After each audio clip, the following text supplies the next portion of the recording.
Good day, folks. This is Greg Judy at Green Pastures Farm. Today we had a guy actually delivering bales to us. That's the way we buy them, is delivered to the farm. And this is some pretty darn good hay. It's got orchard grass, it's got some clover in it, and of course there's some fescue. It's hard to make a bale of hay in Missouri without getting some fescue in it.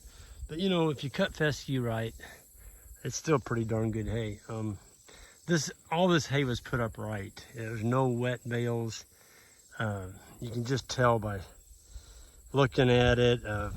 I know my hay contractor. That's what he does, is he puts up good hay. He's got good equipment. He's got a tedder, so he lets it get good and dry, and he air dries it before he puts it in a bale. If you roll up this hay and it's still wet, yeah, look at that. Ugh, that almost smells good enough to put in a bowl and put some milk and cut up some peaches in there and just have you a bowl of hay. I know that's going to get a response, but it's really high quality hay. There's no heating. You can put your hand in here. You can't feel any heat in the bale. If it's put up wet, it's going to be hot. You can look over the top of these bales. There's no steam. You don't want to see steam coming off of a bale. If you see steam coming off a bale, you better get it out of there, because it could catch on fire. And when it does, it's going to burn up all your hay. We put these on basically 4 foot apart in rows, so we can use our bale roller in the wintertime. I can just back up here, the ATV bale roller.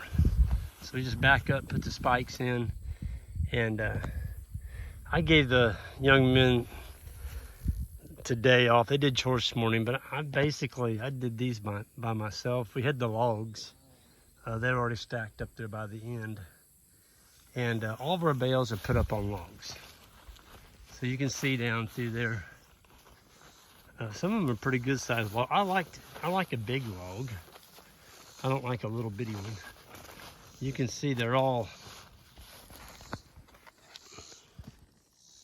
yeah, that bale's off the ground. Almost all these bales are off the ground. Why do you want to stack them off the ground for? Well, you start getting your fall rains here in Missouri. It can rain and rain and rain and rain.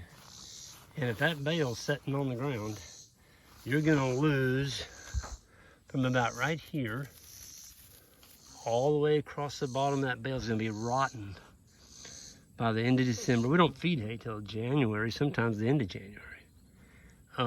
You've lost a good, almost a third of your bale just rotted, just setting it on the ground. And yeah, it took me some time. I mean, I was by myself. If I had the boys out here helping me, I could have done all this in probably, I don't know, maybe an hour. But it took me probably 2.5, 3 hours by myself, because I had to get out and place the logs.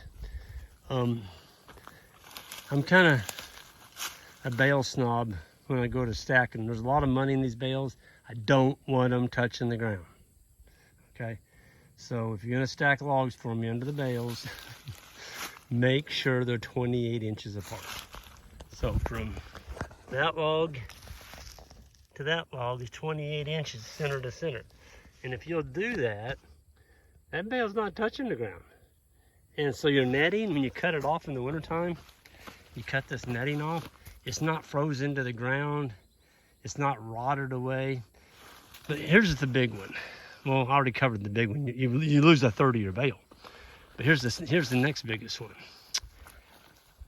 When you cut that netting off in the wintertime, okay? By the way, this is plastic net wrap netting. It is wonderful. The rain hits that and it just guides your rain down. And with this not sitting on the ground, all the rain has no place to puddle underneath. It just runs off the ground. It's not rotting your hay out. But the big one, the second biggest advantage of stacking these on logs is in the wintertime, when you go to unroll it,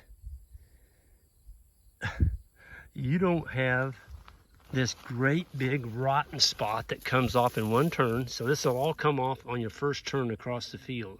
When you take off your first spin of that bale, you're gonna lose a full third of this bale. It's gonna come off that thick. From here, clear over to here. One turn, that's gone. That's because all this is rotted. So now you've got this great big wedgie of hay all the way around there. We're talking, well, a third of the bale.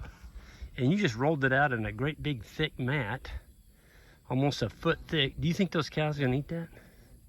No, they're gonna stomp most of it. And so you got a dead spot in your pasture the next spring because they left it too thick from here to here. They're gonna poop and step and pee on it. You need to spread it out. That's the advantage of unrolling, is spreading it out, not leaving it in a big old tight, thick clamp on the ground. So there's no pitchforking, very little pitchforking. If you don't lay this on, if you lay this on the ground, you're gonna have all this you gotta spread. I'm telling you folks, that's a lot of hay. And if you're feeding 2 or 3 bales a day, that's a lot of pitchforking spreading out the hay. Otherwise you have a bunch of dead spots in your pasture. But we store all of our logs on this end, so as we feed them in the wintertime, we stack them back up. Some of these logs are 10 years old. So you can just keep using them. But if you don't restack them, you just leave them laying out there on the ground, you won't have any logs. The bugs will eat them up. You see this sawdust right here? This is why I don't like hickory. See that? That all came right there. Even though hickory is a super hardwood, the bugs just drill it. They drill holes in it and they shorten the life of your log. Give me an oak. There's oak, and this one here is an elm. I like elm too. Elm's a good stacking log, and they'll last 8 to 10 years if you stack them.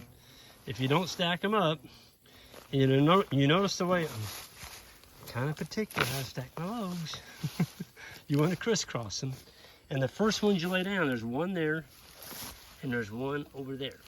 Don't put a whole layer of logs down. All those on the bottom are touching the ground, they're gonna rot. Just put 2 down. And then build your log cabin style, logs this way, and do that all the way up. There was probably, I don't know, 100 in this pile. This is all that's left. I used up every log. We had a bunch of them. Well, there's 85 bales here, times 2. So 170 logs right here. But you don't have to cut them every year. If you stack them up, they're gonna last you 8 to 10 years, as long as they're oak, cedar, elm.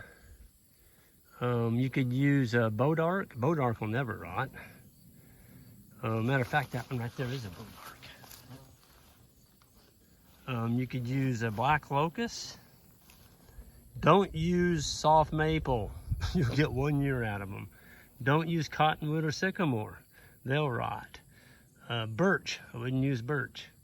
But cedar's a good one. It'll last, 10 years if you stack them when you're done with them. But yeah, it was a warm day. I just kind of paced myself. And the guy that was bringing the bales, he was getting 17 on a load. He had a great big flatbed.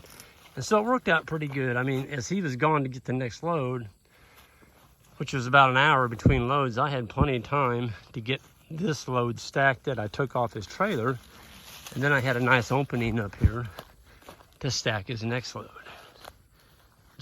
So I was taking them off just as fast as I could and setting them over there. Then he could take off. And then I was stacking. I was placing them. So these bales right here are actually gonna go on 4 farms. So we got this one. There'll be some fed here. There'll be some fed across the road on that farm over there. And then down the road, we've got 2 farms up here on the blacktop.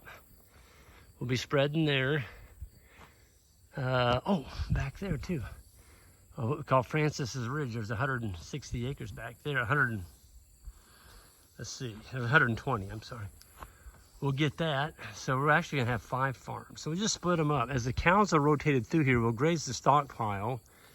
And once we get the stockpile grazed off, we're going to save some stockpile. We're going to give them a little stockpile and a little bit of hay. And I don't ever want to run out of this. Not in the wintertime. And I know the clover doesn't stockpile that well, but the fescue does. Now, if you get a real thick stand of fescue and you've got that clover down in the canopy, kind of like that, I've seen clover stay green clear up until March because the fescue is tall enough and thick that it kept the frost from penetrating and basically killing out your clover. But folks, this is a really, really poor farm when we got it. And this is part of Marshall's, and when Marshall passed away, his daughter sold this 40 to Steve and Cindy, our lifetime lease owners. And when they did that, I came in here and I spent some money on it. We put some lime down, we put some phosphorus, we cut the cedars. I had Johnny come in and push out the stumps from the cedars that I cut when Marshall was alive. I'll never forget that. I have to tell you that story. So it was in the springtime, and this whole ridge in front of us, folks, that was solid cedar. I mean solid. It looked just like that right there. And I had a wild hair to clear this. You know, I'm just going to take them cedars off, and I'm going to leave the deciduous trees. There's a nice walnut, and there's another walnut down top of that ridge. I think there's an oak. But it was 99.9% cedar. And so I didn't even ask Marshall, because I knew Marshall, he didn't like cedars either. I just started cutting. At this time, Marshall would have been probably 88. And he had a little four-wheeler. It was spring of the year, and I'd get off work. That's when I still worked at town, my 8-hour factory or office engineering job. I worked in engineering at that time. And this wind's gonna kill us. So I'm gonna turn around. Hold on a minute. I won't be looking at the ridge anymore because you're not gonna be able to hear it. I may get over and get behind the truck so I can finish my Marshall story. It's a pretty good one. So, oh, there we go. So Marshall was here. I didn't know he was here. I was down there cutting on that ridge, and it must have been close to dark. It was like almost 9 o'clock, summertime, and man, I'm just turning and burning. I'm cutting them cedar just as fast as I can get to them with the chainsaw. Some of them are 30, 40 feet tall. And I had that whole ridge completely covered with downed cedars. And Marshall come walking up that creek. He heard me, and he was mushroom hunting. And he had a bag of mushrooms. I don't know, that guy, he had some secret mushroom patches. And he never did tell me where he found them at, because I walked that creek a dozen times. I never found a single mushroom on it. But Marshall had a whole bag full of them. And it wasn't a very good mushroom year. It was kind of dry and hadn't been that warm. But he just knew where to look. And anyway, he come walking up through the cedars, and had a big old grin on his face. And he looked at me and he goes, "Greg, looks like you're cutting some cedars." I'm like, "Yeah." He said, "Well, what are you going to do with all them?" He said, "That whole ridge is solid covered with them laying down." I'm like, "Well, I don't know. I thought I'd maybe get some of the bobcat and push them all up in a pile. We could cut some of them up for logs, and the rest of them just burn." And he goes, "Oh," he said, "you know," he said, "they burn really good." And he said, "I've got a match." I said, "Marshall, no, we're not going to burn them laying down." He said, "Oh, they'd burn." I'm like, "Yeah, I know they would, but I don't want to burn them out on the land like that and kill all the soil." And so I hired a guy with a bobcat, and we pushed them all into the draws and made rabbitat out of all of them. But I mean, Marshall, he goes, "You know," he said, "you get that pile burning. If you had a skid steer, you just keep feeding that fire." Oh, he said they'd burn good. And Marshall loved the fire. He really did. And I like a fire. I like watching a fire. It's something captivating about it. But anyway, I made rabbitats out of all of Marshall's trees that were going to be burned up into a brush pile. But he was a neat old guy. I miss Marshall. I miss his old stories. And yeah, he was quite a guy. You know, I asked Marshall what his secret to longevity was. And one of his answers, I told him, I said, you must drink a lot of water. You know, the government tells us to drink 8 glasses of water a day. And Marshall looked at me and he goes, water? He said, never could stand this stuff. I'm like, what? He said, no. He said, why would a man drink water? He said, it doesn't have nothing in it. And so I said, well, Marshall, you got to have moisture in your body to survive. Oh, he said, I get up in the morning, he said, I'll have a cup of coffee with my breakfast. And he said, at lunch and dinner, he said, I'll have me a glass of soda pop. And so, you know, Marshall made it to, I believe he's 94. And he's the healthiest 94-year-old man I ever saw in my life. Now, he never smoked, and he never drank any liquor that I know of. But he was a very astute, sharp, smart-witted old guy. I mean, he could stand with the best of you. You couldn't get one over on him, I'll tell you that. But I'm going to get out of here. I just had to share a few Marshall stories with you. I miss Marshall. They don't make them like him anymore. And I'm just very thankful that I got to know Marshall while he was alive. Folks, you all have a good one, and we'll see you down the road. Hit that subscribe button on the way out, and everyone have a good one.